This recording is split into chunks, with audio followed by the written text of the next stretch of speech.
Hello, beautiful people. My name is Athol. Let's jump into it. And today I want to talk about two things. One, really briefly, just to catch up on where I am with the writing. And two, I want to talk about ultimatums. So, the writing stuff. I'm still working my way through draft number 7. I'm making reasonably good progress.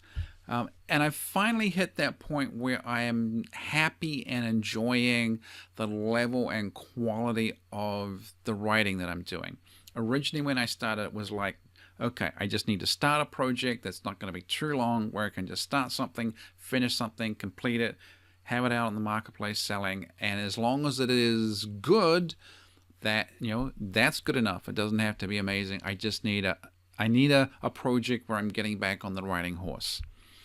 And that's how it's felt for the longest time. And it's only when I'm hitting this 7th draft do I feel it's actually really good writing that is reaching my potential. And I'm a lot more excited about it now than I was even a few weeks ago. So that's all good.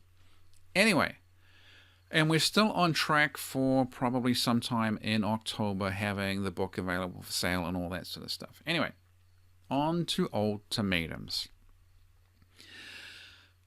Usually when your partner does something terrible, whether it is violence or abuse or affairs or lies or whatever it is, there's a really strong temptation to give them an ultimatum to fix their stuff, act right, be good, pay more attention to you, work on the relationship, whatever it is. Or alternatively, you need to pack your bags, you need to get out, we need to be done because this is just not working. And these just don't work. They just don't work. Almost invariably, the other person doesn't really make much of a response at all. They give a half-hearted, I'm thinking about choosing option A and working on the relationship, but I'm not sure. I'm all lost and confused.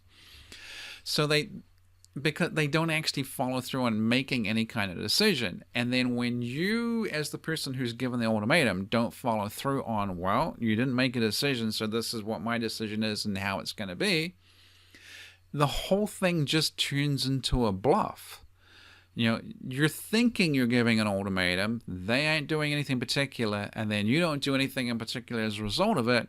Well, the whole thing is just a bunch of hot air. It's just a bluff. They call your bluff. You fold, nothing happens. And the true moments where relationships change directions, the big choices are made, this happens or that happens, where it's a clear change of direction, those tend to be unplanned, unscripted, super short, really visceral, primal experiences where when you're giving that short, sharp speech, it almost feels like an out-of-body experience. Time slows down as it all happens. And those are the ones that really make the choices of, it's either going to be this or that, or I'm going here, or whatever it is. And there is true consequences and follow-up as a result of that. And those are sort of like relationship tipping points, and you can't really plan them because they just come about as a result of the relationship history, the overall structure of your lives, how happy you are, how intense you are, how much you are just determined to have this thing happen. It just reaches a sort of a tipping point. The other thing that I've been starting to think about a little more is that there's a problem with giving them an ultimatum.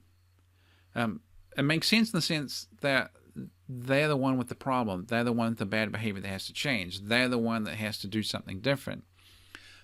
And when calling it an ultimatum sounds powerful, but you're basically giving them a choice, which means they have the power. They have the sense of personal agency to decide what happens in the relationship.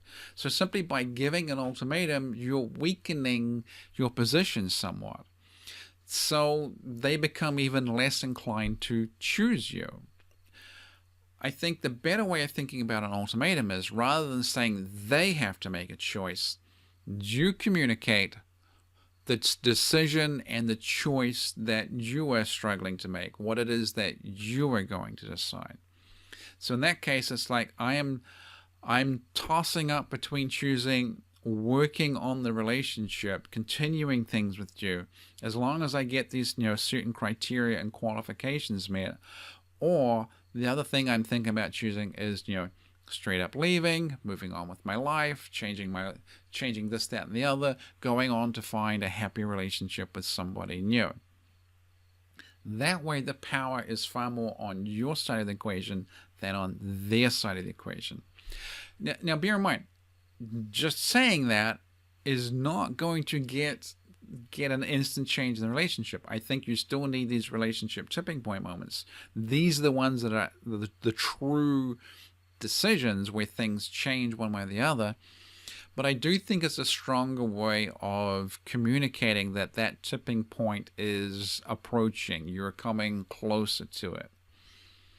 The other thing I think it might be helpful for is, I think it's better with qualification on your partner in terms of what it is they have to do and be before you would agree to move on with them. Because there's no point giving them some sort of ultimatum to choose the relationship, and then they're like, okay, I will, but I'm going to drag my feet, and I'm going to be passive aggressive, and I'm not going to really try, and 6 months from now I'm going to blame you about the bad thing that I did, and everything is just going to slowly suck more and more. Because so many times now I've talked to people who are begging and pleading that their partner choose them in some sort of ultimatum. And I've had to say many times, it's like, are you sure you want this person back in your life? Because I can see some major red flags. I can see huge character flaws. Are you really sure you want to ship this really potentially quite broken, damaged individual back into the driver's seat in your relationship? It doesn't often seem like a good idea.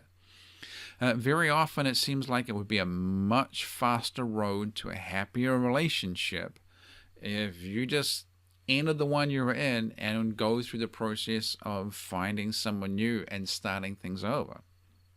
And really, that process might take a year or two. Trying to make the relationship work with a damaged, broken partner could take far longer than that if it's successful at all.